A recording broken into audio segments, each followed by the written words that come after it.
아버지, 솔직히 말할게요. 여기서 계속 계시면 저희 진짜 못 살아요. 애엄마도 애들도 스트레스 받고 뭐든 좀 알아서 하셔야죠. 아들의 날선 목소리에 노인은 집을 나왔습니다.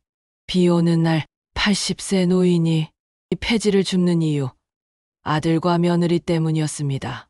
오늘 들려드릴 사연은 정말 믿기 어려운 실화입니다. 비가 부슬부슬 내리던 가을날이었습니다. 65세가 된 천만금은 천만금복지재단의 15주년을 맞아 감회에 젖어 있었습니다. 평소와 달리 직접 시내 복지관들을 둘러보고 싶다는 생각이 들어 운전기사에게 말했습니다. 차가 신호등에서 멈춰 섰을 때 제 시선이 도로 건너편으로 향했습니다. 한 노인이 폐지를 가득 실은 리어카를 끌고 가고 있었습니다. 70대 후반쯤 되어 보이는 그는 비를 맞으면서도 우산 하나 없이 묵묵히 걸어가고 있었습니다. 하지만 이상했습니다. 노인이 이런 비 오는 날에도 폐지를 주우러 나와야 하는 이유가 있을까요? 나중에 알게 된 사실이지만 그에겐 선택의 여지가 없었습니다. 불과 몇 달 전까지만 해도 아들 집에서 살았지만 아버님, 이제 독립하셔야 해요. 우리도 힘들어요. 라는 며느리의 차가운 말과 함께 집에서 나와야 했던 것입니다. 80세의 나이의 말입니다. 그 순간 뭔가 강한 기시감이 밀려왔습니다. 저도 모르게 차에서 내렸습니다. 항상 비치해 둔 우산을 들고 그에게 다가갔습니다. 뒷모습을 보면서도 이상하게 익숙한 느낌이 들었습니다. 걸음걸이가, 어깨의 각도가, 리어카를 끄는 모습까지도 어딘가 기억 속에서 본 듯했습니다. 노인을 불러 세웠을 때 그가 천천히 뒤를 돌아보는 순간 심장이 멎을 것 같았습니다. 하지만 정확히 어디서 본 얼굴인지는 기억나지 않았습니다. 우산을 건넸지만 그는 완강히 거절했습니다. 저는 몇 분간 그의 뒤를 따라가며 우산을 들고 있었지만 결국 길가에 우산을 세워두고 돌아설 수밖에 없었습니다.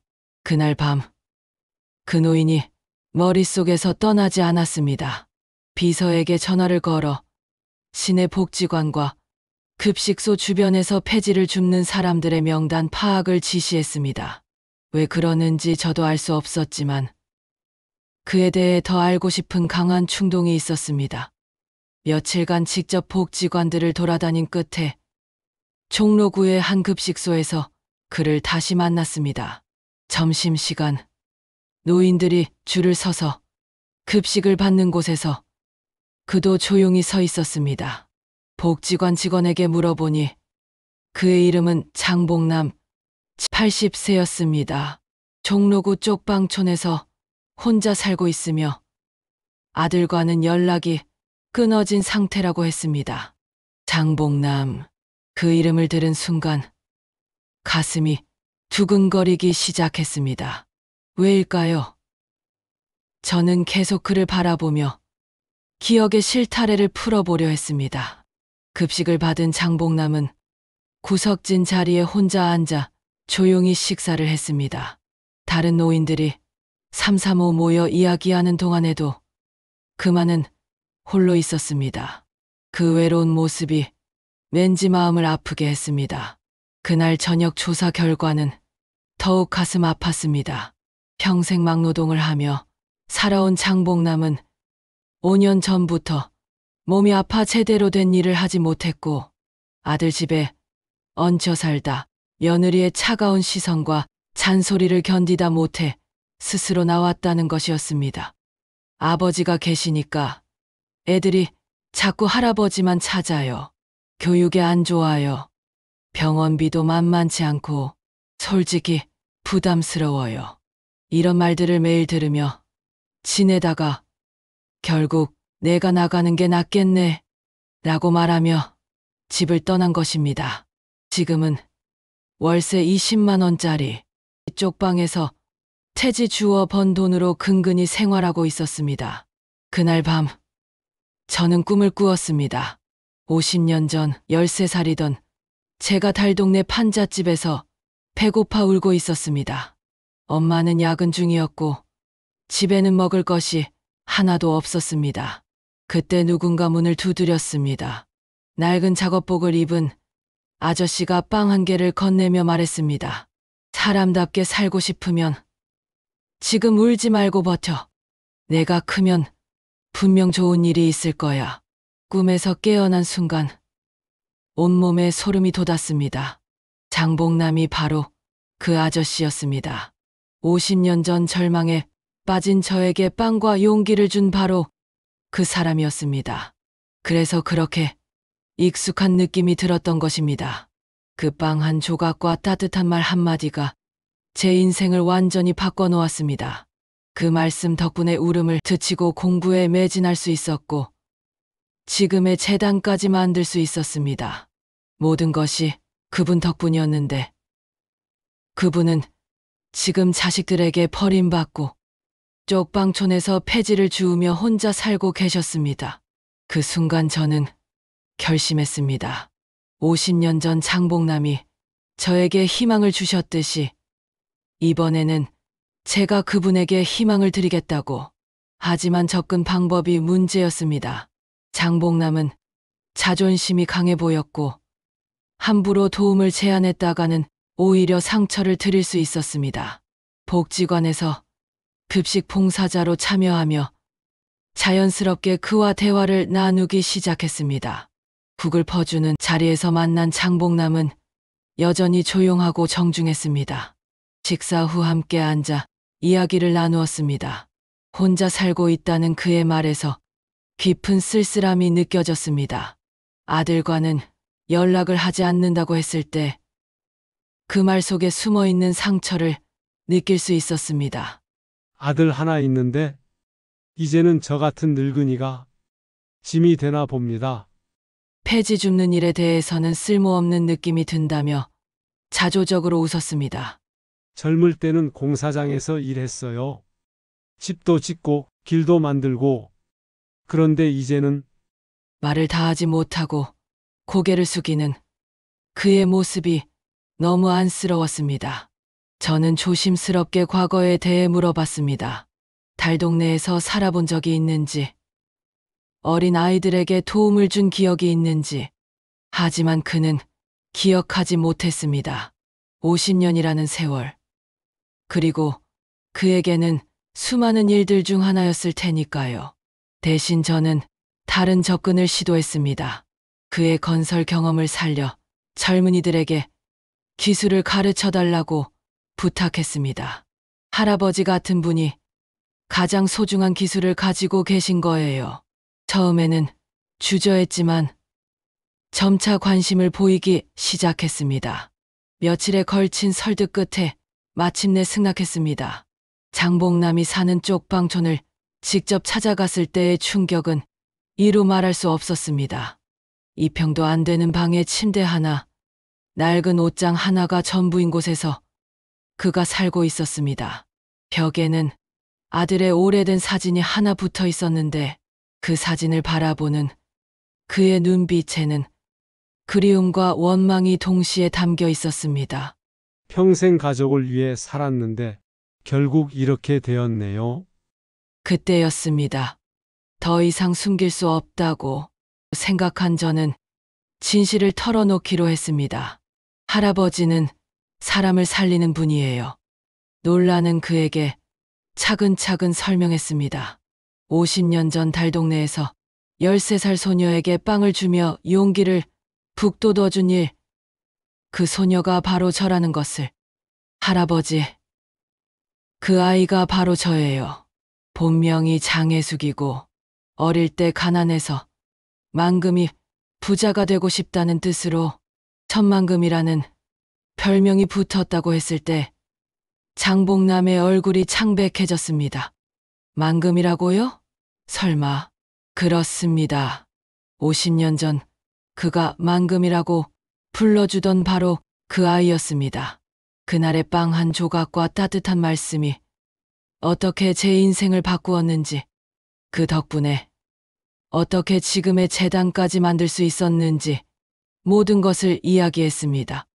둘 다 눈물을 흘렸습니다. 50년 만의 재회였습니다. 망금아, 정말 그 망금이가 맞구나. 이렇게 훌륭하게 자라서 서로에게 힘이 되어 주었던 것이 밝혀졌습니다. 저는 그분 덕분에 용기를 얻었고, 그분은 저를 통해 더 열심히 살 이유를 찾으셨던 것입니다. 이제 제가 도와드릴 차례였습니다. 젊은 사람들에게 기술을 가르쳐 달라고 다시 부탁했을 때 장봉남은 한 가지 조건을 걸었습니다. 특별 취급하지 말고 다른 선생님들과 똑같이 해달라는 것이었습니다. 장인 기술 나눔 프로그램이 시작되었습니다. 첫날, 긴장한 모습으로 나타난 장봉남 앞에는 15명의 젊은이들이 앉아 있었습니다. 처음에는 어색한 분위기였습니다. 젊은이들도 장봉남도 서로를 탐색하며 조심스러워했습니다. 하지만 연장을 잡는 순간 장봉남은 완전히 달라졌습니다. 50년간 쌓인 노하우가 그의 손끝에서 살아났습니다. 망치 잡는 법, 드라이버 사용법, 나사를 조이는 기술, 모든 동작이 정확하고 능숙했습니다. 젊은이들이 하나둘 감탄하기 시작했습니다. 우와, 할아버지 정말 잘하시네요.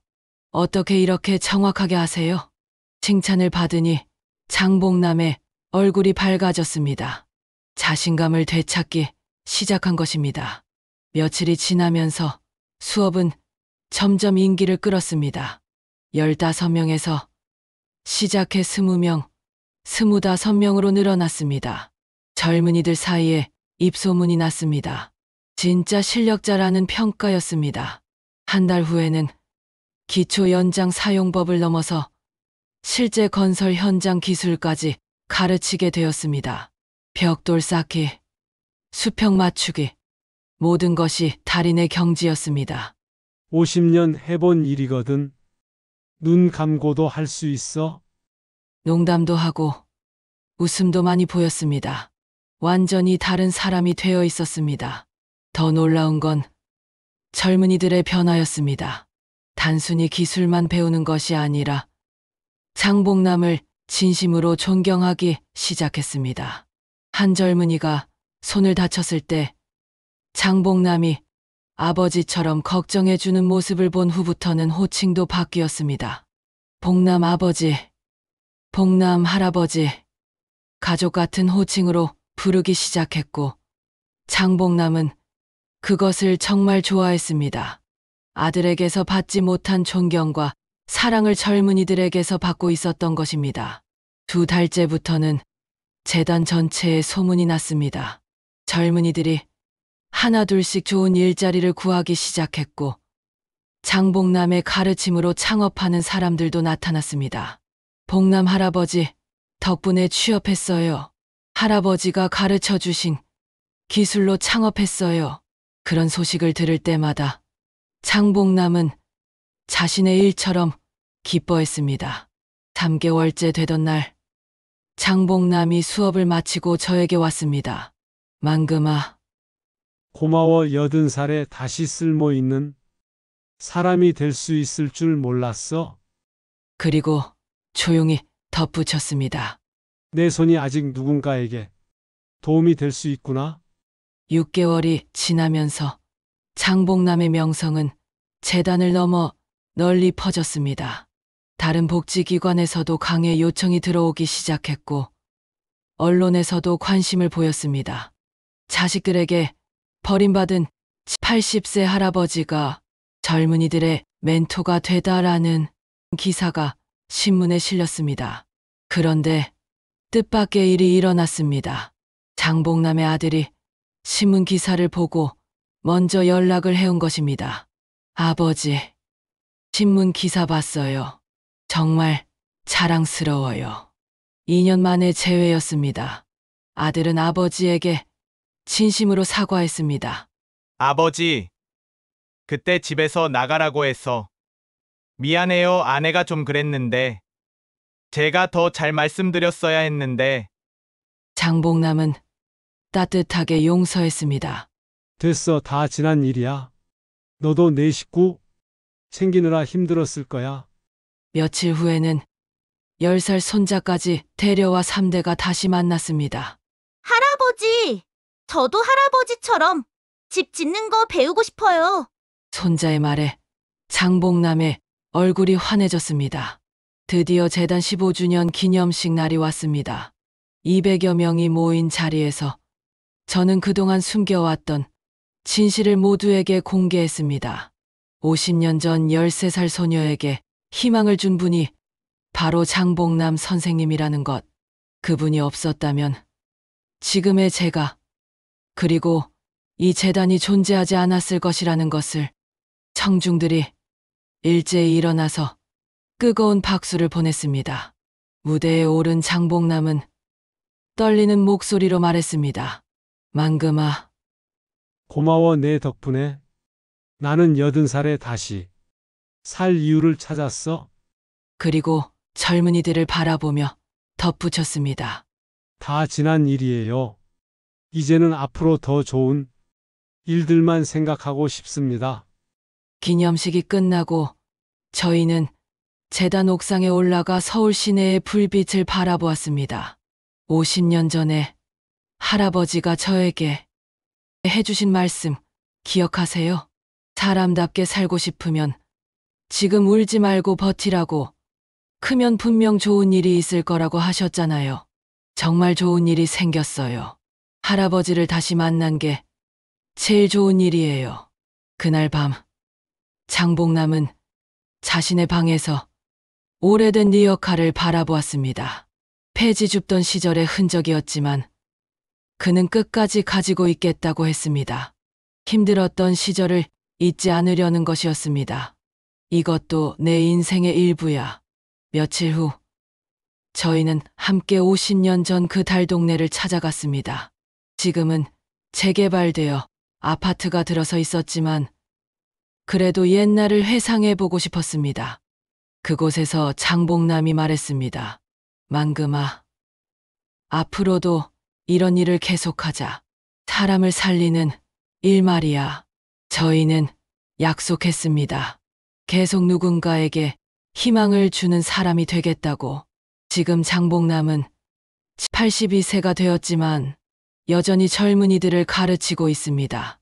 그분의 손은 여전히 누군가의 삶을 짓고 있습니다. 그분의 기술 나눔 프로그램은 전국으로 확대되었고 수많은 어르신들이 참여하게 되었습니다. 모두 장봉남처럼 자신의 경험을 젊은 세대에게 전수하며 새로운 인생의 보람을 찾고 있습니다. 가끔 저는 생각해 봅니다. 만약 50년 전 장봉남을 만나지 못했다면, 그리고 만약 제가 그분을 다시 찾지 못했다면 어떻게 되었을까요? 인연이라는 게 참 신기합니다. 50년이라는 긴 세월이 흘렀지만 결국 저희는 다시 만났고 서로에게 다시 희망이 되어주고 있습니다. 지금도 장봉남의 수업에는 젊은이들이 가득합니다. 그분의 이야기를 들으며 웃고 배우고 성장하고 있습니다. 사람답게 살고 싶으면 울지 말고 버텨라. 50년 전 장봉남이 저에게 해주신 그 말씀을 이제는 젊은이들이 듣고 있습니다. 그 말씀은 또 다른 50년을 만들어갈 것입니다. 어제도 한 젊은이가 장봉남에게 말했습니다. 할아버지 덕분에 새로운 꿈이 생겼어요. 그 말을 들은 장봉남의 표정이 정말 행복해 보였습니다. 장봉남의 손은 정말로 사람을 살리는 손입니다. 50년 전에도, 지금도, 그리고 앞으로도 계속 누군가의 삶을 짓고 있을 것입니다. 작은 친절 하나, 따뜻한 말 한마디가 누군가의 인생을 완전히 바꿀 수 있다는 것을 이 이야기가 보여줍니다. 여러분의 삶에도 장봉남 같은 분이 계시는가요? 아니면 여러분이 누군가에게 장봉남이 되어줄 수 있을까요? 오늘 제 얘기를 끝까지 들어주셔서 감사합니다.